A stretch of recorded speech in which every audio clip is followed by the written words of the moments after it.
Creí que había encontrado al amor de mi vida, pero todo el tiempo él me llamaba patética y demasiado estúpida para sospechar algo. No creerás cómo le hice pagar por todas esas palabras y acciones. Siempre pensé que Alejandro y yo éramos afortunados. Nos conocimos hace 5 años, cuando yo era la gerente de un gimnasio local y él vino a recuperarse de una lesión. Era tan encantador, tan ambicioso, siempre sabía lo que quería. Me enamoré de él al instante. Empezamos a salir y, 1 año después, ya vivíamos juntos. Nuestra vida parecía una película. Siempre soñé con tener mi propio negocio, y un día decidimos abrir una pequeña tienda de productos saludables. Pedí un préstamo bancario, Alejandro aportó sus ahorros e invertimos todo nuestro dinero en el negocio. Nuestra tienda se hizo muy popular y empezamos a obtener buenas ganancias. Todo iba sobre ruedas. Yo me encargaba de las finanzas y Alejandro, del marketing. Creí que éramos el equipo perfecto. Pero, con el tiempo, empecé a notar que Alejandro estaba cambiando. Se volvió más distante, menos comunicativo. A menudo se quedaba hasta tarde en el trabajo, y cuando le preguntaba por qué, me decía que tenía mucho que hacer. Empezó a mirar el teléfono con más frecuencia, y cuando le pedía que viéramos algo juntos, lo apagaba de inmediato. Sentía que algo andaba mal, pero no podía entender qué.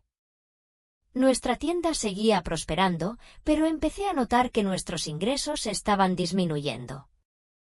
Revisé nuestras cuentas y todo parecía estar bien.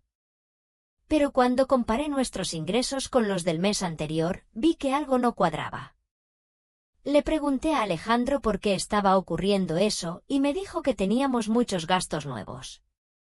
No podía entender a qué gastos se refería, porque siempre llevaba un registro de todos nuestros desembolsos.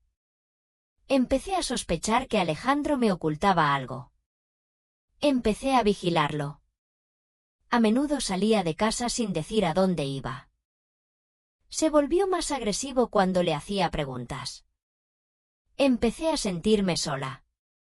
No podía entender qué estaba pasando. Una noche, mientras Alejandro dormía, decidí revisar su teléfono. Sabía que estaba mal, pero ya no podía más. Abrí sus mensajes y vi que se estaba escribiendo con una mujer llamada Sofía.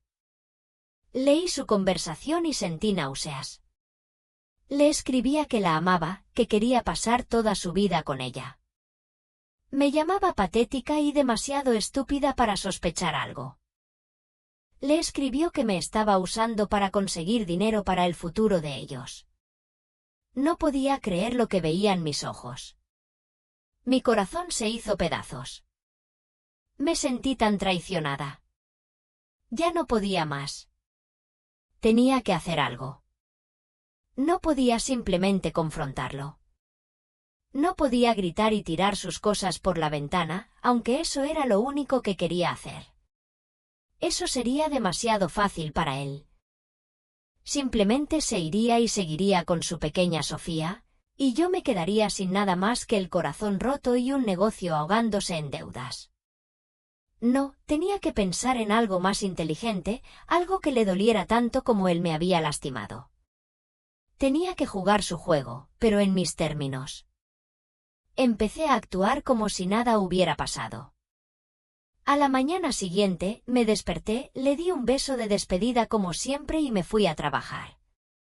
Pero por dentro, era un resorte enrollado. Cada toque, cada palabra, cada mirada suya se sentía como una mentira. Él me miraba y sonreía, y yo veía una sonrisa falsa y calculadora en lugar del hombre que amaba. Empecé a prestar atención a todo, analizando cada uno de sus movimientos. Recibía llamadas de un número guardado como Sofía, y se escabullía a la otra habitación para hablar, con la voz baja. Regresaba con una sonrisa avergonzada, diciendo que era una llamada de negocios o de su madre. Yo fingía creerle, asintiendo, preguntándole sobre el acuerdo de negocios. Era repugnante, pero tenía que mantener la farsa. Empecé a revisar las cuentas de nuestro negocio con más frecuencia. Revisé todas las transacciones recientes. Llevaba meses desviando dinero, cantidades pequeñas al principio, luego cada vez más grandes. Creaba facturas falsas para proveedores, pagando por cosas que nunca recibimos. Pagaba a consultores por servicios que nunca se prestaron. Todo el dinero iba a una cuenta que no reconocía. Una cuenta que estaba segura de que era su escondite secreto para su pequeña segunda vida. No le mostré que lo sabía. Le preguntaba sobre las finanzas de nuestro negocio, fingiendo estar preocupada por la caída en las ganancias. Se ponía nervioso y me decía que no me preocupara, que él se estaba encargando. Actuaba con total confianza, hablando de una nueva gran estrategia de marketing que lo arreglaría todo. Era un buen actor, se lo reconozco. Pero yo sabía la verdad, y ese conocimiento era mi motor. Cada día, el costo emocional era más pesado. Era agotador fingir estar enamorada de un hombre que estaba destruyendo sistemáticamente mi vida. Las noches eran lo peor. Me acostaba en la cama a su lado, sintiendo una mezcla de rabia y desesperación. A veces, simplemente me quedaba mirándolo, pensando en cómo podía ser tan cruel, tan desalmado. Pensaba en todas las promesas que hizo, en todos los sueños que compartimos, y todos se convertían en cenizas en mi mente. El hombre que conocía era un fantasma, una ilusión cuidadosamente construida. Tenía que averiguar más. Necesitaba pruebas, evidencia sólida que pudiera usar. Necesitaba saber exactamente cuánto había tomado y a dónde había ido todo. Mi rabia ahora era fría y calculada. Ya no se trataba de amor. Se trataba de justicia. Se trataba de hacerle pagar por cada euro, cada mentira y cada insulto susurrado. Me iba a asegurar de que perdiera todo lo que estaba tratando de construir, y lo iba a hacer de tal manera que ni siquiera lo viera venir. Él pensaba que yo era estúpida, que era patética. Estaba a punto de descubrir lo equivocado que estaba. Mi investigación sobre la vida secreta de Alejandro continuó. Estaba en un estado constante de hiperconciencia, mis sentidos en alerta máxima para cualquier indicio de una nueva transacción, una conversación susurrada o una mirada furtiva a su teléfono. Era una existencia agotadora, pero estaba tan cerca de tener todo lo que necesitaba. Una tarde, mientras Alejandro estaba en un viaje de negocios, yo sabía que estaba con ella. Decidí dar el siguiente paso. Fui a la oficina y rebusqué entre los archivos físicos, buscando cualquier cosa que pareciera fuera de lugar. Encontré una carpeta separada, escondida detrás de una pila de recibos viejos. Adentro había extractos bancarios que nunca antes había visto, con un número de cuenta que no me era familiar. Pero lo que realmente me heló la sangre fueron los nombres en la cuenta, Alejandro y Sofía. Tenían una cuenta bancaria conjunta. Todo el dinero que había estado desviando, todos los gastos de negocios, todos iban a esta cuenta, un fondo que estaban construyendo juntos. La verdad me golpeó como un puñetazo. No solo era una aventura secreta, él estaba construyendo una vida con ella, usando mi dinero, nuestro dinero, el dinero de un negocio en el que yo había puesto mi corazón y mi alma. La rabia que había estado sintiendo se convirtió en algo frío y afilado. Esto no era solo una traición, era un robo calculado y cruel. No solo me estaba engañando, me estaba robando nuestro futuro. Los sueños que construimos juntos. Esa noche, cuando él llegó a casa, fingí estar dormida. No podía soportar la idea de que me tocara, sus manos en mi espalda, su aliento en mi cuello, todo mientras pensaba en ella. Probablemente incluso pensó que estaba siendo inteligente, saliéndose con la suya en todo. El pensamiento de su satisfacción petulante me daba náuseas. Me quedé acostada, sintiendo el peso total de la traición. Estaba vendiendo mi arduo trabajo, mis sueños, por su vida secreta. No podía quedarme de brazos cruzados y mirar. Tenía que actuar. Entonces, un nuevo detalle emergió que hizo que todo fuera aún más intenso. Estaba al teléfono con mi tía, Carmen, una mujer amable y algo ingenua que siempre había sido una roca para nuestra familia. Empezó a hablarme de una oportunidad de inversión que su nuevo amigo le había contado. Una oportunidad de entrar en un negocio de productos saludables que estaba a punto de explotar. Mi sangre se heló cuando mencionó el nombre del tipo que se lo había ofrecido. Es un joven tan dulce y respetable, dijo. Se llama Alejandro.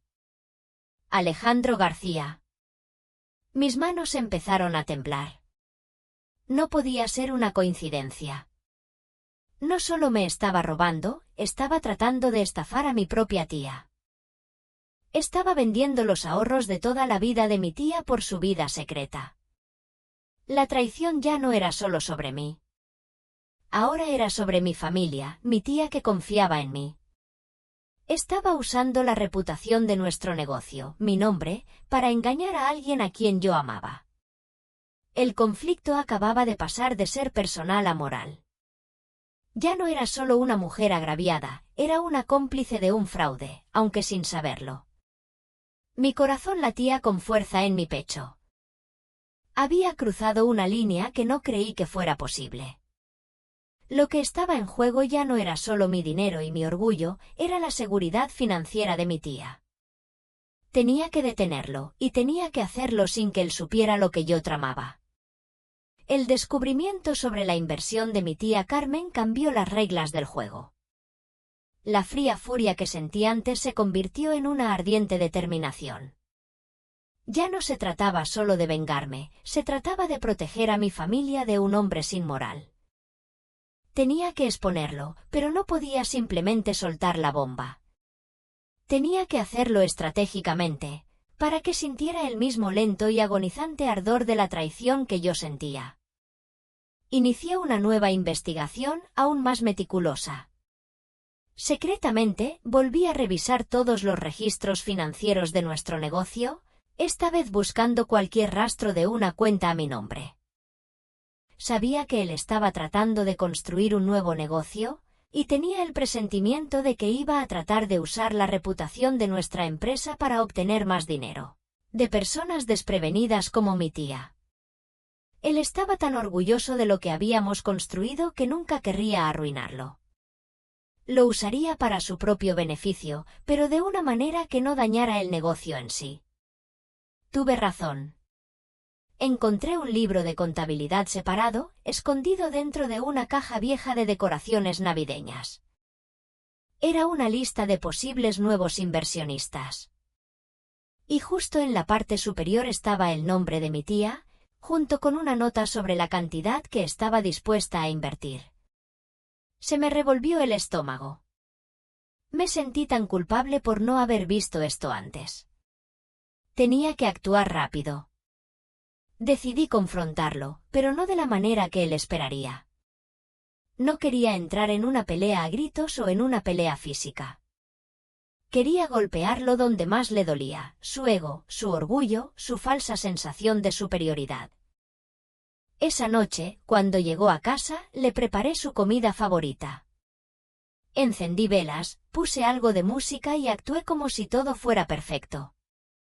Al principio, estaba un poco receloso, pero pronto se relajó, disfrutando de la atención que le prestaba. Cenamos, y lo escuché hablar de sus planes de negocios y lo ocupado que estaba. Solo sonreí y asentí, fingiendo ser la chica ingenua y patética que él creía que era. Entonces, solté la primera bomba. Saqué a relucir a mi tía. Carmen llamó hoy, dije, con un tono casual. Estaba hablando de una oportunidad de negocio increíble. Dijo que va a invertir los ahorros de toda su vida en una nueva empresa de productos saludables. Se quedó helado, con un trozo de comida a medio camino de su boca. Sus ojos se movieron rápidamente por la habitación, con un destello de pánico. «¿Ah, en serio?», No sabía que ella estuviera interesada en eso. Sí, dije, mi voz aún dulce. Dijo que el tipo que se lo ofreció era un verdadero emprendedor. Un genio. Qué gran reputación debe tener, ¿verdad? Él solo me miró fijamente, con el rostro pálido. Estaba tratando de descifrar qué sabía yo, pero no podía. Yo tenía el control ahora. Tenía el poder. Y él no tenía idea de lo que se avecinaba. El momento era tan tenso que se podía cortar el aire con un cuchillo. Estaba a punto de descubrir lo poco estúpida y patética que era. Su cara era una máscara de confusión y miedo. No podía descifrar si lo sabía todo o si esto era solo una coincidencia. Ella solo lo mencionó de pasada, tartamudeó, con la voz tensa. No dijo quién. Oh, si lo hizo, dije, mi sonrisa no llegaba a mis ojos. Dijo que es un genio. Ha estado elogiándolo. Estoy tan orgullosa de ti, Alejandro. Parece que has estado trabajando en algo grande. El silencio era ensordecedor. Él sabía que yo sabía. El juego había terminado. Tú revisaste mis cosas, dijo, con un gruñido bajo. No, Alejandro, respondí, con la voz tan tranquila como una noche de verano. Simplemente empecé a prestar atención. Me lo pusiste muy fácil. Me levanté y caminé hacia la cocina, tomando una carpeta del mostrador. La abrí y la puse sobre la mesa. Adentro había copias de las facturas falsas, los extractos bancarios y la lista de inversionistas, incluida mi tía. Su rostro pasó de pálido a lívido. Miró los documentos, luego a mí. ¿Cómo hiciste para? Me subestimaste, dije, mientras una risa amarga escapaba de mis labios. Me llamaste patética, ¿recuerdas? Demasiado estúpida para sospechar algo. Bueno, tal vez soy una buena actriz, igual que tú. Aprendí del mejor. No tenía nada que decir. Simplemente se sentó allí, derrotado. ¿Qué vas a hacer?, susurró finalmente, su voz apenas audible. ¿Qué voy a hacer?, pregunté, alzando la voz. Voy a hacerte pagar. No con dinero, Alejandro. Con tu orgullo. Con tu reputación. Me voy a asegurar de que tu brillante negocio nunca despegue. Me voy a asegurar de que mi tía y todos los demás inversionistas estén a salvo. No puedes, dijo, sacudiendo la cabeza. Me creerán a mí. A ti no te creerán. Oh, si lo harán, dije, con voz de acero. Porque les voy a dar todas las pruebas que necesitan. Y les voy a contar todo. Sobre ti, sobre Sofía, sobre cómo me has estado robando a mí y a nuestro negocio. No solo perderás el dinero, Alejandro. Perderás tu reputación, tu nombre, todo por lo que has trabajado. No serás más que un mentiroso y un ladrón. Simplemente se quedó allí sentado, con la cabeza entre las manos. Era un hombre destrozado, despojado de sus mentiras, su ego, su vida falsa. Yo había ganado. Pero mientras estaba allí, mirando los restos de nuestra vida, no sentí ninguna sensación de victoria. No me sentí feliz ni reivindicada. Sentí un vacío tan profundo que dolía. Había salvado a mi familia, había protegido mi negocio, pero había perdido al hombre que una vez amé. Y me quedé con una escalofriante constatación, a veces, ganar una guerra significa perderte a ti misma en el proceso. Me había vuelto tan calculadora y despiadada como él. Había ganado, pero ¿qué había ganado realmente?